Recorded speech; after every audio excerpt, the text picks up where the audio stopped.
L'actualité en continu vous est proposée. Et bien ravi de vous retrouver chers auditeurs, sur votre nouvelle chaîne YouTube, 237 ActuNet. L'information de qualité sur cette chaîne est assurée par nos experts politologues et analystes politiques. Sans plus tarder, n'hésitez pas de vous abonner, et surtout, d'activer la cloche de notification pour être sûr d'être toujours informé des informations à la une dans le pays. Allez, si c'est fait, on peut commencer. Pourquoi tant de haine? Fermez les guillemets, c'est une question rhétorique du journaliste sportif Martin Camumin. Ce dernier ne comprend pas pour quelle raison tout le monde a tendance à jeter à la vindicte populaire Rigobert Sambahana, en qui Samuel Etoufis a eu confiance, dès qu'il a été élu président à la Fekafou. Il parle alors à haute voix. À la faveur d'une stat publiée ici même sur Rigobert Sambahana, j'ai vu une manifestation incroyable de mauvaise foi, qui frise la démence. C'est à peine s'ils n'ont pas voulu remonter le temps, et faire en sorte que les choses soient différentes. Hélas, la vérité, disait Ebo à Lotin, est comme les fesses. On finit toujours par s'asseoir. Neymar, qui a battu le record de buts de Pelé, a-t-il le millième de son talent? Giroud, qui a battu les records de Platini et autres Henry, a-t-il la moitié de leur talent? Mais la vérité des chiffres est là, et c'est ainsi. Avant Rigobert Sambahana, on a eu des illustres Camerounais à la tête des Lions indomptables. Tous, vous les avez fusillés et humiliés.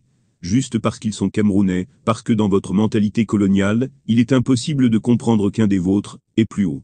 C'est la plus grosse blessure, qui nous montre les dégâts d'une colonisation qui a plus touché les cerveaux que notre sous-sol. Jean-Paul Akono, que certains veulent encenser aujourd'hui juste, pour remettre en question la compétence de Rigo, avait été obligé de signer à la main sa lettre de démission, dans les vestiaires du stade Amadou Ahidjo, après un match qu'il venait pourtant de gagner, parce que les Camerounais l'attendaient dehors avec des pierres, estimant que l'équipe ne jouait pas bien comme avec les chantres.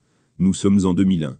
Mangangun, que d'autres veulent acclamer subitement, avait été accusé, titre des journaux en une à l'appui, d'avoir pris l'argent en 90 pour sélectionner Mabo Ankessak.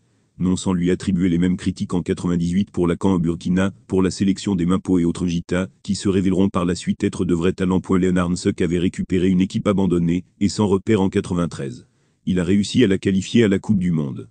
On a créé une commission, avec certains Camerounais qui parlent fort aujourd'hui, qui l'ont fait limoger pour aller chercher Henri Michel, à 5 mois de la compétition.